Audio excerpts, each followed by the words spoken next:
सतयुग में हिरण्यकशिपु का वध करने वाले भगवान नरसिम्हा हो, या त्रेता में रावण का वध करने वाले प्रभु श्री राम, या द्वापर में कंस का वध करने वाले श्री कृष्ण हो, ये तो तीनों नारायण के अवतार। लेकिन क्या आपने कभी सोचा है कि पृथ्वी और धर्म की रक्षा करने के लिए सिर्फ भगवान विष्णु ही क्यों अवतार लेते, महादेव और ब्रह्मा जी क्यों नहीं? तो आप कहोगे कि ब्रह्मा जी और महादेव इस सृष्टि के रचयिता और संहार करता है, लेकिन भगवान विष्णु इस सृष्टि के पालनहार है, इसलिए सृष्टि की रक्षा के लिए भगवान विष्णु ही जन्म लेते हैं। यह बात भी सही है, लेकिन ये सिर्फ आधा सच है। इसके पीछे एक और कारण है जो आप लोग नहीं जानते। हिंदू धर्म के सबसे बड़े श्रापों में से एक श्राप महर्षि भृगु द्वारा भगवान विष्णु को दिया गया था, जिसकी वजह से भगवान विष्णु को पृथ्वी पर बार बार जन्म लेना पड़ता है। इस वीडियो में हम यही जानने की कोशिश करेंगे कि ऐसा श्राप भगवान विष्णु को क्यों और कैसे मिला। मत्स्य पुराण के अनुसार महर्षि भृगु और काव्यमाता के एक पुत्र थे जिनका नाम था शुक्राचार्य। शुक्राचार्य गुरु अंगिरस के आश्रम में शिक्षा लिया करते थे। गुरु अंगिरस के पुत्र बृहस्पति भी शुक्राचार्य के साथ ही शिक्षा लेते थे, लेकिन शुक्राचार्य बृहस्पति से ज्यादा तेज और होशियार थे, इसलिए उनको लगा कि गुरु अंगिरस उन दोनों के बीच में पक्षपात करने लगे। इस वजह से शुक्राचार्य जी ने गुरु अंगिरस का आश्रम छोड़ के गुरु गौतम के आश्रम में शिक्षा लेना शुरू कर दिया। शिक्षा पूरी होने के बाद वो बृहस्पति से ज्यादा ताकतवर और ज्ञानी हो गए, लेकिन इंद्र द्वारा पक्षपात करने की वजह से बृहस्पति को देवों का गुरु बना दिया गया।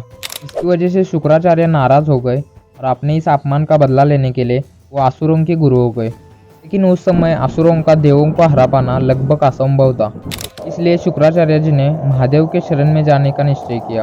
वो महादेव को प्रसन्न करके उनसे मृत्यु संजीवनी स्तोत्र मांगना चाहते थे, ताकि देवों से युद्ध करते समय अगर असुर मर भी गए तो उन्हें मृत्यु संजीवनी स्तोत्र की मदद से पुनः जीवित किया जा सकता है, जिस वजह से असुर देवों से ज़्यादा ताकतवर हो जाएंगे, जिससे देवों को हराने के बाद शुक्राचार्य का बदला पूरा हो जाएगा।